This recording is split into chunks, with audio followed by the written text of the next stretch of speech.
en 2022, alors qu'on est une population d'environ 4 500 000. Je pense pour recenser une population d'environ 4 500 000, depuis 4 500 000.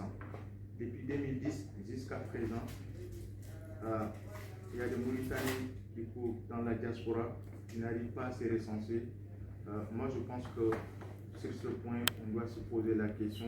Il s'agit tout simplement d'un manque de volonté politique et d'exclusion. D'ailleurs, je vais aller plus loin pour emprunter la qualification juridique que Boubacar Oumar va donner. Ces recensements n'est rien d'autre qu'un génocide biométrique. Point barre. C'est tout simplement l'État veut nous exclure de notre propre pays. On peut avoir deux noms différents, mais on ne peut pas avoir deux liens de naissance. Nous sommes tous nés en Mauritanie et nous avons nos droits les plus fondamentaux, comme Bram, Oudabé, comme Khazouani, comme Ibrahim Sambassou. J'ai dit, le premier droit qu'un individu doit avoir, c'est d'abord son état civil, un état civil fiable. Quand ces droits n'est pas réglé, ce qui veut dire les autres droits, il ne faut pas trop espérer d'en avoir. Alors là, il n'y a rien à dire, c'est une exclusion en génocide biométrique. Et vous venez de nous donner un chiffre, 30 millions de Mauritaniens vivant en Europe qui ne se sont pas recensés. Et j'ai appris avec mon collègue Ibrahim Sow, et ils ont fait une étude, environ 60% de Mauritaniens vivant en Europe qui ne sont pas recensés. Alors, ce qui veut dire environ un cinquième de la population mauritanienne qui sont exclus de leur propre état civil. Je trouve ça anormal, honnêtement. Je pense que sur ce point, nous sommes tous d'accord. Il faudrait faire l'essentiel afin que nos compatriotes vivant en Europe qui ne se sont pas recensés, que ces derniers soient recensés. Comment les recenser? Pour nous, les solutions que je propose, une, c'est la mise en place de commissions mobiles de recensement. Deux, la création des services consulaires honoraires.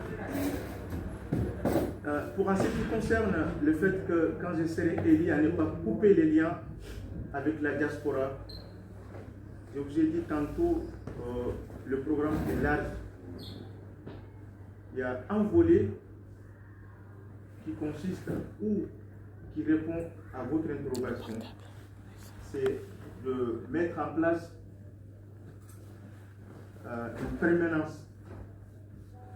Et cette permanence, le député, il est là pour recevoir la diaspora, les écouter, les entendre, afin que demain je puisse aller défendre vos droits à l'Assemblée. Je pense que sur ce point aussi,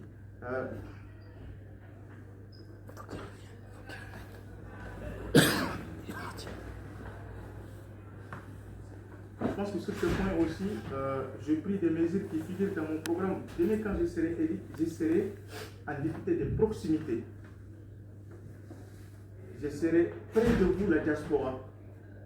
Parce que vous êtes ma communauté, la communauté qui m'a élu, et la communauté dont je serai en mesure d'aller défendre leurs droits à l'Assemblée nationale. Donc, sur ce point aussi, il n'y a aucun souci. Je disais tantôt dans mon introduction que je ne suis pas un démagogue, mais un pragmatique. Pour moi, la politique n'est pas un métier. C'est tout simplement un outil que j'ai choisi pour aller régler le besoin et le problématique de mes compatriotes vivant en Europe, à l'Assemblée nationale mauritanienne. Sinon, j'ai un métier. Je suis cadre dans la fonction publique française. Juriste de formation, docteur en droit. Je travaille au sein du ministère de la Justice, particulièrement dans une institution judiciaire. Pour moi, la politique n'est pas un métier. C'est tout simplement, je l'ai choisi un outil parce que j'ai identifié les besoins de mes compatriotes vivant en Europe, leurs besoins, leurs problématiques. Je me dis que j'ai la compétence. Et en ce sens, je me suis engagé pour aller vous défendre demain quand je serai élu à l'Assemblée nationale.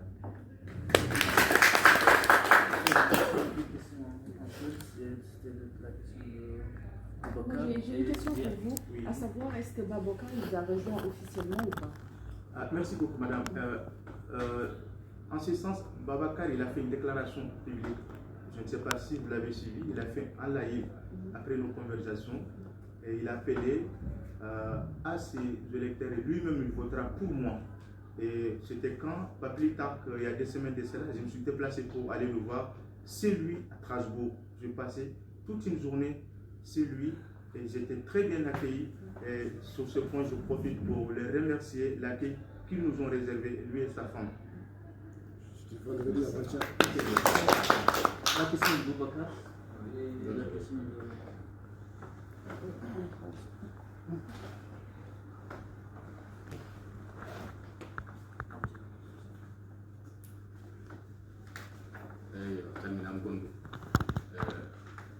mi répondre aux questions walla kam mi jokki ton haalande Bocar Bocar haali ɗo haala caɗele Mauritanie naɓe jogui ewa ɗeɗo caɗele ɗo enen fof kala men dari ɗo woytora ɗeɗo caɗele firti tan ko Mauritanie feewani ça ne va pas. Mauritanie ça ne va pas. Au niveau de l'état civil ça ne va pas. Démocratie ça ne va pas. Il n'y a rien qui ne va pas jusqu'à maintenant. État Mauritanie hay so koye parti pouvoir gonɗa, hay sa woni ministre, hay sa woni directeur, hay sa woni gouverneur, ɗeɗo balɗe il y a des fils de gouverneurs qui sont partis aux États-Unis clandestin. Il n'y a même pas droit de l'éducation. Ça veut dire que Mauritanie ɗum waɗi caɗele ɗe kono caɗele dendaɗe kono caɗele ɗuɗɗite ɗum ɗo noon kala emen dariɗo woyta